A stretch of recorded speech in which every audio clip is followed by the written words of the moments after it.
ঠাকুর বলছেন, ঈশ্বর ও তাহার ঐশ্বর্য, এই জগৎ তার ঐশ্বর্য। কিন্তু ঐশ্বর্য দেখেই সকলে ভুলে যায়, যার ঐশ্বর্য তাকে খোঁজে না। কামিনী কাঞ্চন ভোগ করতে সকলে যায়, কিন্তু দুঃখ অশান্তিই বেশি তাতে। সংসার যেন বিশালাক্ষীর নৌকা দহে একবার পড়লে আর রক্ষে নেই। সেকুল কাটার মতন এক ছাড়ে তো আরেকটি জড়ায়। গোলক ধাঁধায় একবার ঢুকলে বেরোনো মুশকিল। মানুষ যেন ঝলসা পোড়া হয়ে যায়। একজন ভক্ত বললেন, এখন উপায়? ঠাকুর শ্রীরামকৃষ্ণ বললেন, উপায় উপায় হলো সাধু সঙ্গ আর প্রার্থনা। বৈদ্যের কাছে না গেলে রোগ ভালো হয় না। সাধু সঙ্গ একদিন করলে হয় না, সর্বদাই দরকার। রোগ লেগেই আছে। আবার বৈদ্যের কাছে না থাকলে নারীজ্ঞান হয় না, সঙ্গে সঙ্গে ঘুরতে হয়। তবে কোনটি কফের নারী কোনটি পিত্তের নারী তা বোঝা যায়। ভক্ত জিজ্ঞেস করলো, সাধু সঙ্গে কি উপকার হয়? ঠাকুর শ্রীরামকৃষ্ণ বললেন, ঈশ্বরে অনুরাগ হয়, তার উপর ভালোবাসা হয়। ব্যাকুলতা না এলে কিছুই হয় না। সাধু সঙ্গ করতে করতে ঈশ্বরের জন্য প্রাণ ব্যাকুল হয়। যেমন বাড়িতে কারুর অসুখ হলে সর্বদাই মন ব্যাকুল হয়ে থাকে, কিসে রোগ ভালো হয়। আবার কারুর যদি কর্ম যায়, সে ব্যক্তি যেমন অফিসে অফিসে ঘুরে বেড়ায় ব্যাকুল হয়ে, সেই রূপ। যদি কোনো অফিসে বলে কর্ম খালি নেই, আবার তার পরের দিন এসে জিজ্ঞেস করে, আজ কি কোনো কর্ম খালি হয়েছে? আর একটি উপায় আছে, ব্যাকুল হয়ে প্রার্থনা। তিনি যে আপনার লোক, তাকে বলতে হয়, তুমি কেমন দেখা দাও। দেখা দিতেই হবে। তুমি আমাকে সৃষ্টি করেছো কেন? শিখরা বলেছিল, ঈশ্বর দয়াময়। আমি যাদের বলেছিলাম দয়াময় কেন বলবো? তিনি আমাদের সৃষ্টি করেছেন যাতে আমাদের মঙ্গল হয়। তা যদি করেন সে কি আর আশ্চর্য। মা বাপ ছেলেকে পালন করবে, সে আবার দয়া কি? সে তো করতেই হবে। তাই তাকে জোর করে প্রার্থনা করতে হয়। তিনি যে আপনার মা, আপনার বাপ। ছেলে যদি খাওয়া ত্যাগ করে, বাপ মা 3 বৎসর আগেই হিস্যা ফেলে দেয়।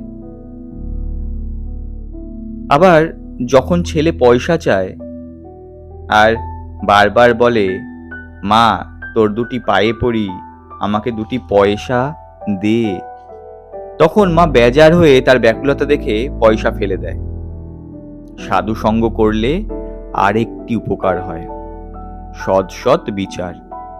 সৎ অর্থাৎ নিত্য পদার্থ, অর্থাৎ ঈশ্বর। অসৎ অর্থাৎ অনিত্য। অসৎ পথে মন গেলেই বিচার করতে হয়। হাতি পরের কলাগাছ খেলে সুর বাড়ালে সেই সময় মাহুত ডাঙস মারে। প্রতিবেশী জিজ্ঞেস করলেন, মহাশয় পাপ বুদ্ধি কেন হয়?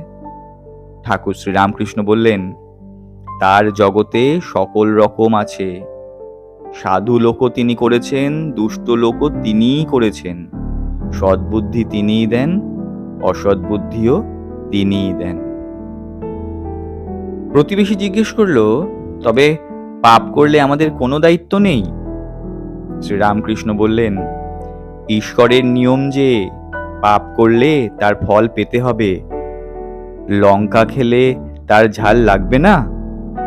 সেজবাবু বয়সকালে অনেক রকম করেছিল, তাই মৃত্যুর সময় নানান রকম অসুখ হলো। কম বয়সে এত টের পাওয়া যায় না। কালীবাড়িতে ভোগ রাঁধবার অনেক সুন্দরী কাঠ থাকে। ভিজে কাঠ প্রথমটা জ্বলে যায়, তখন ভিতরে যে জল আছে টের পাওয়া যায় না। কাঠটা পোড়া শেষ হলে যত জল পেছনে ঠেলে আসে ও ফ্যাঁচ ফ্যাঁচ করে উনুন নিভিয়ে দেয়। তাই কাম, ক্রোধ, লোভ এসব থেকে সাবধান হতে হয়। দেখো না, হনুমান ক্রোধ করে লঙ্কা দগ্ধ করেছিল। শেষে মনে পড়ল অশোক বনে সীতা আছেন, তখন ছটফট করতে লাগলো, পাছে সীতার কিছু হয়। প্রতিবেশী আবার জিজ্ঞেস করলো, তবে ঈশ্বর দুষ্টু লোক কেন তৈরি করলেন? শ্রীরামকৃষ্ণ বললেন, তার ইচ্ছে, তার লীলা, তার মায়াতে বিদ্যাও আছে, অবিদ্যাও আছে। অন্ধকারেরও প্রয়োজন আছে। অন্ধকার থাকলে আলোর আরো মহিমা প্রকাশ হয়। কাম, ক্রোধ, লোভ খারাপ জিনিস বটে, তবে তিনি দিয়েছেন কেন? মহৎ লোক তৈর করবেন বলে। ইন্দ্রিয় জয় করলে মহৎ হওয়া যায়। জিতেন্দ্রিয় কি না করতে পারে? ঈশ্বর লাভ পর্যন্ত তার কৃপায় করতে পারে। আবার অন্যদিকে দেখো, কাম থেকে তার সৃষ্টিলীলা চলছে। দুষ্ট লোকেরও দরকার আছে। একটি তালুকের প্রজারা বড়ই দুর্দান্ত হয়েছিল। তখন গোলক চৌধুরীকে পাঠিয়ে দেওয়া হলো। তার নামে প্রজারা কাঁপতে লাগলো। এত কঠোর শাসন, এরকম সবই দরকার। সীতা একবার রামকে বললেন, রাম, অযোধ্যায় সব অট্টালিকা তো হতো তো বেশ হতো, সব যদি অট্টালিকা হতো। অনেক বাড়ি দেখছি ভাঙা, পুরনো। রাম বললেন, সীতা, সব বাড়ি সুন্দর থাকলে মিস্ত্রিরা কি করবে? ঈশ্বর সব রকম করেছেন। ভালো গাছ, বিষ গাছ, আবার আগাছাও করেছেন। জানোয়ারদের ভিতর ভালো মন্দ সব আছে। বাঘ, সিংহ, সাপ সব আছে। প্রতিবেশী জিজ্ঞেস করলো, মহাশয়, সংসারে থেকে কি ভগবান পাওয়া যায়? শ্রীরামকৃষ্ণ বললেন, অবশ্যই পাওয়া যায়। তবে যা বললুম, সাধু সঙ্গ আর সর্বদা প্রার্থনা করতে হয়। তার কাছে কাঁদতে হয়। মনের ময়লাগুলো ধুয়ে গেলে তার দর্শন হয়। মনটি যেন মাটি মাখানো লোহার ছুঁচ। ঈশ্বর চুম্বক, পাথর। মাটি না গেলে চুম্বক পাথরের সঙ্গে যোগ হয় না। কাঁদতে কাঁদতে ছুঁচের মাটি ধুয়ে যায়।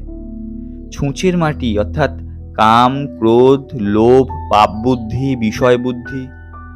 মাটি ধুয়ে গেলেই ছুঁচকে চুম্বক পাথরে টেনে লোপে, অর্থাৎ ঈশ্বর দর্শন হবে। চিত্ত শুদ্ধি হলে তবে তাকে লাভ হয়। জ্বর হয়েছে, দেহেতে রস অনেক রয়েছে, তাতে কুইনাইনে কি হয়? কুইনাইনে কি কাজ হবে? সংসারে হবে না কেন? ওই সাধু সঙ্গ, কেঁদে কেঁদে প্রার্থনার মাঝে মাঝে নির্জনে বাস। বুঝলে?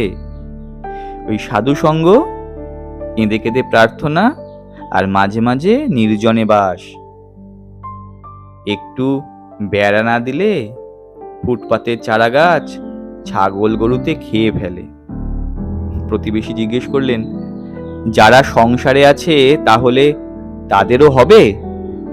ঠাকুর বললেন, সকলেরই মুক্তি হবে, তবে গুরুর উপদেশ অনুসারে চলতে হয়।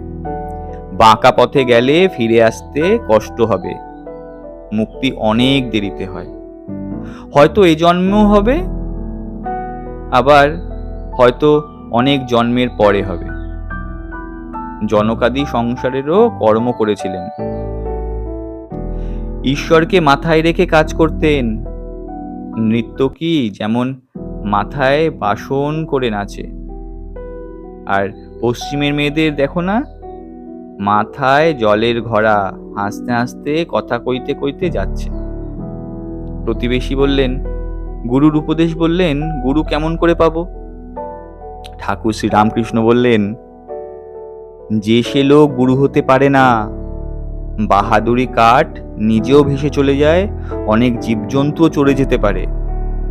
হাবাতে কাঠের উপর চড়লে কাঠও ডুবে যায়, যে চড়ে সেও ডুবে যায়। তাই ঈশ্বর যুগে যুগে লোকশিক্ষার জন্য নিজে গুরু রূপে অবতীর্ণ হন। সচ্চিদানন্দই গুরু। জ্ঞান কাকে বলে আর আমি কে? ঈশ্বরই কর্তা আর সব অকর্তা, এর নাম জ্ঞান। আমি অকর্তা, তার হাতের যন্ত্র। তাই আমি বলি, মা তুমি যন্ত্রী আমি যন্ত্র, তুমি ঘরণী আমি ঘর। আমি গাড়ি, তুমি ইঞ্জিনিয়ার, যেমন চালাও তেমনি চলি, যেমন করাও তেমনি করি, যেমন বলাও তেমনি বলি, নাহং নাহং তুহু তুহু।